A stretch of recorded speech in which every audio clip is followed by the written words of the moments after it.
Nation. SMD Law is the official law firm of the Spartan Nation. Check them out on the interwebs at smdalaw.com or at 866-529-3537. No matter where you are in the state of Michigan, Upper Peninsula, Lower Peninsula, it doesn't matter. They have an office near you. So whether you need to send a letter to an annoying neighbor, or you're a criminal and you need defense, maybe you just have problems with elder law, check them out, smdalaw.com today. The official law firm of the Spartan Nation. Call them first. Then you act. Good evening, everybody, and welcome back. Spartan Nation Radio. We're now joined by the godfather of gossip in Gotham from the #1 sports aggregate site on the interwebs. That's right. You love it. I love it. TheSpun.com. He is the man, the grand proprietor, the chief editor, and a longtime Spartan Nation contributor, Matt Hladik. Matthew, how are you? I'm doing great. Congratulations to the Spartans on a thrilling win over the weekend. All right, let's talk about it. Your thoughts. Break down the Final Four. Let's start first with the Michigan State Spartans. Well, I tweeted it in the immediate aftermath of the game yesterday. Excuse me. And I said the better coach and the better team won. And I'll be honest, do I think the better, more talented roster won? No, I think Duke had the two most talented players there. They might have the best pros. Not that Michigan State doesn't have good players, but I think Duke on paper had the more talented roster, but Michigan State was the better team. They shared the ball better. They had better roles. They got contributions from more players. And I thought that Tom Izzo was the better coach on the day. I thought he out-coached Mike Krzyzewski. Anything he wanted out of a timeout or a stoppage of play, he got. His team executed better down the stretch. I thought that Michigan State deserved that win. Since Tom Izzo became the head coach at Michigan State, he's been to 8 Final Fours. Since Tom Izzo became the head coach at Michigan State, Mike Krzyzewski's been to 5 Final Fours.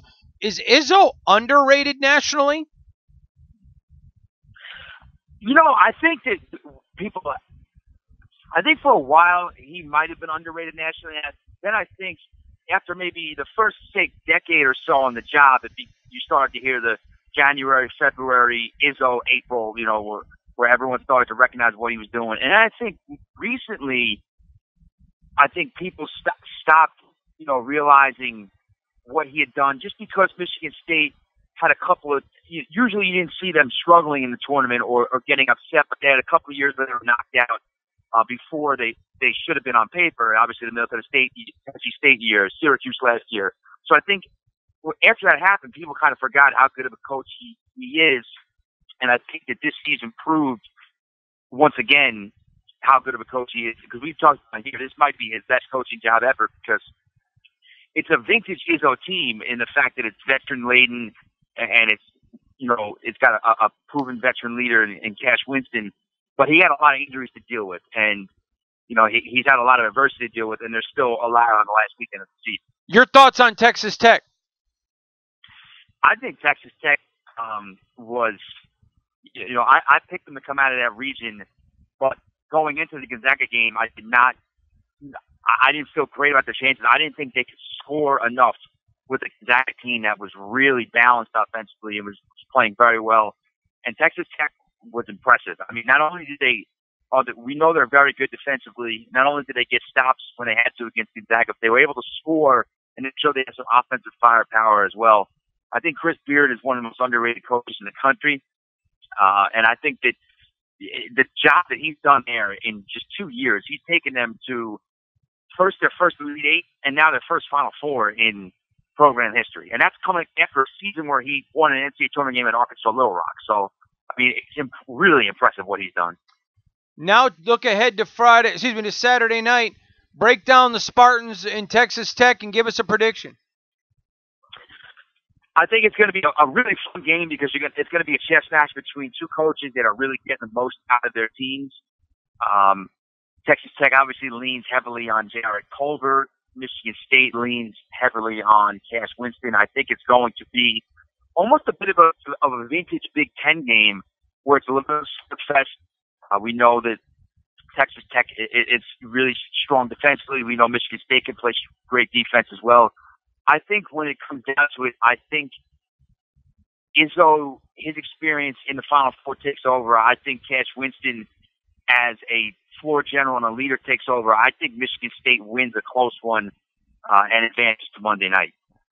We're talking to Matt Hladek from the Spun.com, the greatest sports aggregate site on the web, talking Final Four. Now let's flip over and talk about Auburn, the Auburn Tigers, Bruce Pearl.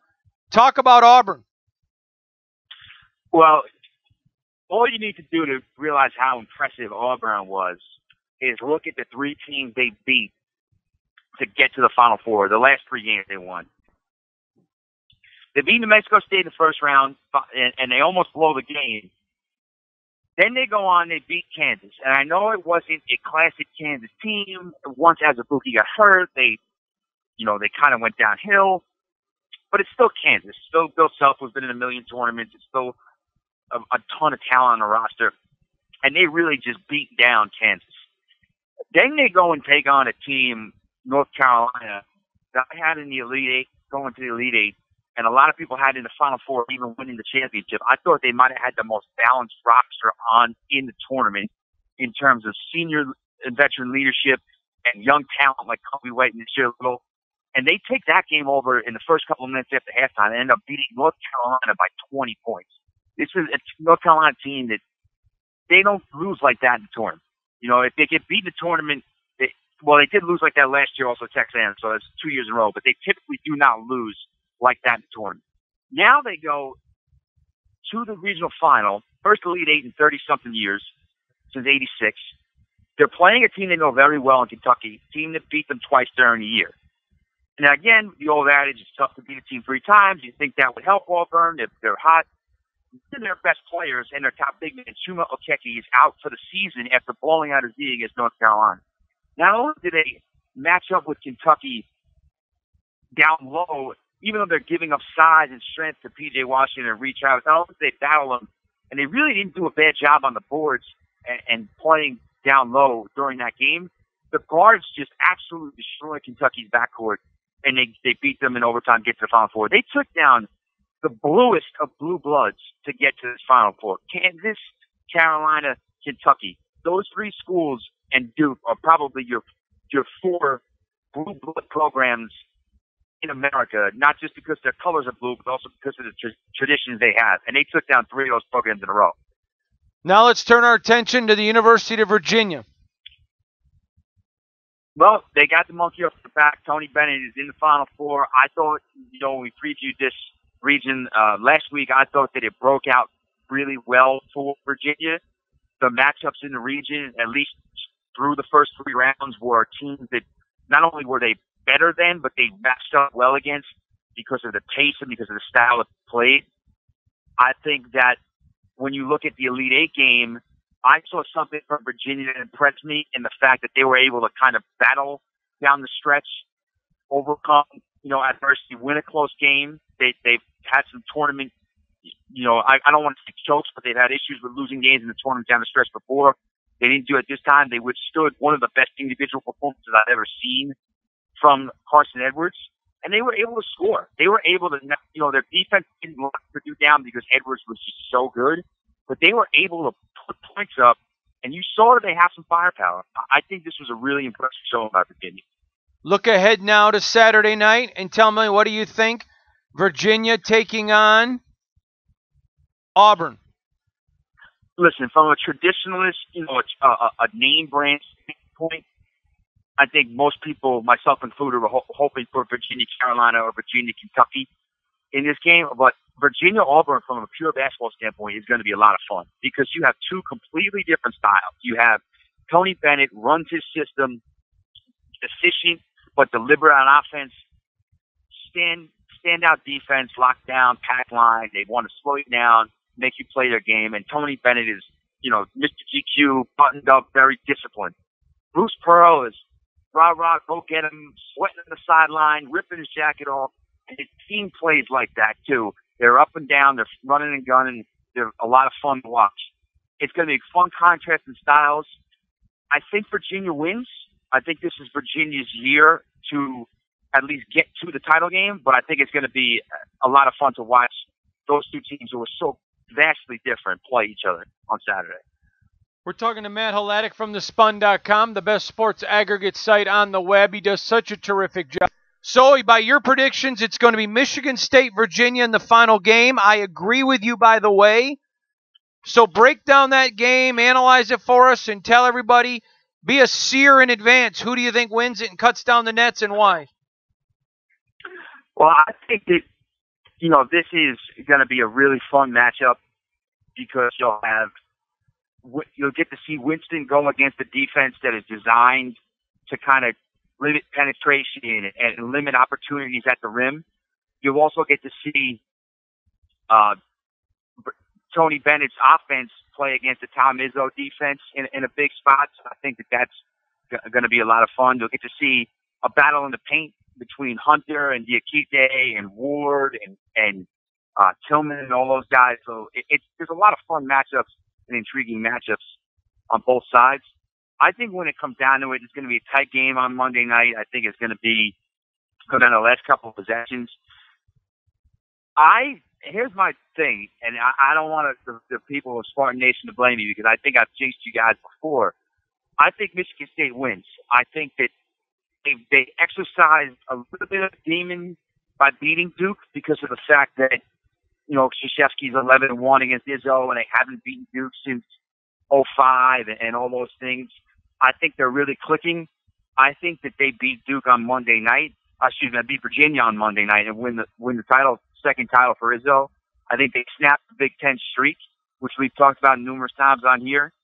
But I've jinxed Michigan State in the past or made predictions and it hasn't come true. So I'll take responsibility if we're talking next week and Michigan State either loses on Saturday night or if they lose on Monday. I'm going to tell you, I agree with you. I think Michigan State's going to cut down the nets. I want to ask you about a couple players in this Spartan team that really have emerged. What do you think of Xavier Tillman?